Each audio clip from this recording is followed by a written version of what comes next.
हर हर महादेव, जय श्री केदार। दोस्तों, आप सभी के लिए खुशखबरी की बातें आ चुकी हैं क्योंकि 2025 में उत्तराखंड के 4 धाम की ओपनिंग डेट्स आ चुकी हैं। आप लोगों ने वीडियोस में देखा भी होगा और आज जो भी डाउट्स होंगे वो भी क्लियर कर देंगे और बात करेंगे 2025 में अगर आप उत्तराखंड के 4 धाम की यात्रा करना चाहते हैं या फिर आप 4 धामों में से किसी भी एक धाम की यात्रा करना चाहते हैं, खासकर जो लोग यात्रा करते हैं केदारनाथ धाम की यात्रा करते हैं, तो आज हम इस यात्रा के बारे में बात करेंगे कि आप अगर यहाँ पर ओपनिंग सेरेमनी में जाते हैं तो आपको कैसी सुविधाएं मिलती हैं। क्योंकि ओपनिंग सेरेमनी में बहुत सारी दिक्कतें होती हैं, बहुत सारे श्रद्धालु जो है ओपनिंग को अटेंड करने के लिए बाबा केदारनाथ के धाम पहुँचते हैं। तो चलिए वीडियो को शुरू करते हैं और अगर आप चैनल पर नए हो तो चैनल को सब्सक्राइब कर लीजिएगा। आपको अपने चैनल पर ऐसे ही यात्रा से जुड़ी वीडियोस मिलती रहती हैं। तो सबसे पहले बात कर लेते हैं उत्तराखंड के गंगोत्री और यमुनोत्री धाम के बारे में। ये जो धाम ओपन होने वाले हैं 30 अप्रैल को जो है ओपन हो जाएंगे सभी श्रद्धालु के लिए।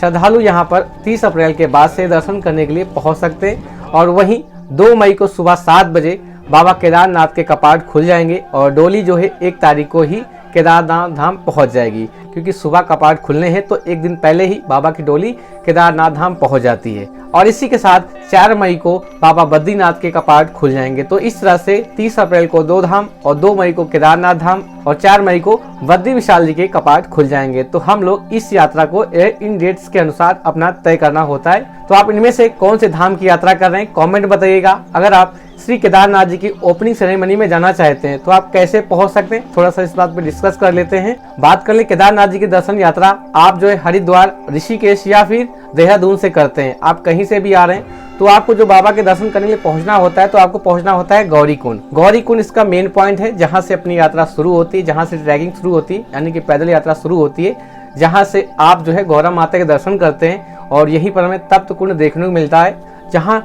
कितनी भी ठंडी क्यों ना हो, कितनी भी बर्फबारी क्यों ना हो, लेकिन एक तप्त कुंड है जहाँ पर हमेशा निरंतर गर्म जल आता रहता है। तो आप वहाँ पर स्नान करते हैं और उसके बाद गौरा माता के दर्शन करने के बाद यात्रा शुरू होती है। यात्रा हम पालकी, घोड़ा खच्चर या फिर पिट्ठू के माध्यम से कर सकते हैं। आप अपने बजट के अनुसार जो है अपनी यात्रा कर सकते हैं। पैदल यात्रा जो चलना होता है लगभग हमें 20 से 22 किलोमीटर जो है पैदल जो है ट्रैक करना होता है और काफ़ी ज़्यादा ऊंचाई भी है। हाई एल्टीट्यूड पे बाबा का दरबार है जहाँ पर थोड़ा सा जो है ऑक्सीजन लेवल गिरता है। अगर आप यात्रा करने का प्लान कर रहे हैं तो आप थोड़ा सा पहले जो है वॉकिंग करना स्टार्ट कर दें और थोड़ा सा एक्सरसाइज वगैरह करना स्टार्ट कर दें ताकि आपको चलने में जो है दिक्कत का सामना ना करना पड़े और आप आसानी के साथ जो है अगर पैदल यात्रा करना चाह रहे हैं बढ़िया एंजॉय करते हुए और प्रकृति का जो है सुंदर नज़ारा लेते हुए बाबा के दरबार जो है पहुँचेंगे, बाबा के गुण गाते हुए। और आपको इस रास्ते में ना इतना मनमोहक और इतना प्यारा जो है अनुभव होने वाला है ना, आप उसको जो है किसी के साथ बयान नहीं कर पाएंगे क्योंकि इतना अच्छा आपको जो है वहाँ से पॉजिटिव एनर्जी मिलने वाला है। तो आप में से जो भी जा रहा है केदारनाथ धाम कमेंट बताइएगा और अपनी भी प्लानिंग है कि हम भी बाबा के दरबार चलेंगे, बस बाबा का बुलावा होना चाहिए। प्लानिंग तो हर लोग कर लेते हैं लेकिन बाबा का भी बुलावा होना चाहिए, तभी हम जो है बाबा के दरबार पहुँच पाते हैं। और बात कर लेते हैं आप गौरीकुंड अब कैसे पहुँचेंगे।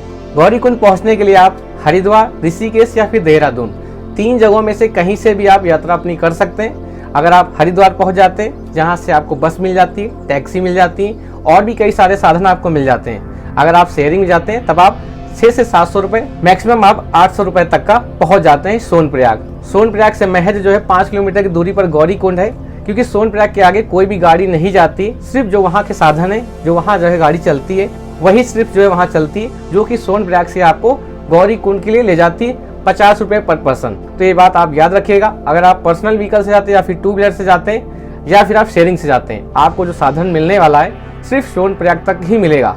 चाहे आप ऋषिकेश से जा रहे हो या फिर आप देहरादून, यानी कि अगर आप हवाई मार्ग से आते हैं, आप देहरादून उतरते हैं, उसके बाद आप सोनप्रयाग पहुँचते हैं। सोनप्रयाग के आगे कोई गाड़ी नहीं जाएगी। जो वहाँ शटल सेवा शुरू है, यानी कि जो चलती हैं गाड़ियाँ, वही सिर्फ आपको वहाँ तक पहुँचाएंगी गौरीकुंड, जहाँ से आप अपनी यात्रा शुरू करते हैं। तो इस तरह से हम लोग जो है बाबा केदारनाथ जी के दर्शन करने के लिए जाते हैं। बाकी आपको जगह जगह पर मेडिकल की सुविधा भी मिल जाती है इस यात्रा के दौरान, क्योंकि भाई सबसे जो है ऊंची चढ़ाई ही है इन 4 धामों में से बाबा केदारनाथ की। बाकी बद्री विशाल जी में भी ज़्यादा चढ़ाई नहीं है, गंगोत्री यमुनोत्री में भी नहीं है। बाकी थोड़ी सी कठिन चढ़ाई है बाबा के दरबार की, लेकिन बड़ा ही आपको यहाँ पर आनंद का अनुभव होने वाला है और एक अच्छी आप एनर्जी वहाँ से हासिल कर पाएंगे। तो आप में से कौन कौन 2025 में बाबा के दर्शन करने के लिए चल रहा है, कमेंट में हर हर महादेव जय श्री केदार जरूर लिखिएगा। अगर आपको पूरी लेटेस्ट वीडियो देखनी है तो आपको आई बटन पे वीडियो दिख जाएगी, उस पर क्लिक करके देख सकते हैं, क्योंकि हमने आपको A to Z इन्फॉर्मेशन साथ श्री केदारनाथ धाम की यात्रा के बारे में जानकारी आपके साथ साझा की है। चलिए मिलते हैं आपसे फिर से एक नई वीडियो में, नई जगह नए स्थान पर। हर हर महादेव, जय श्री केदार।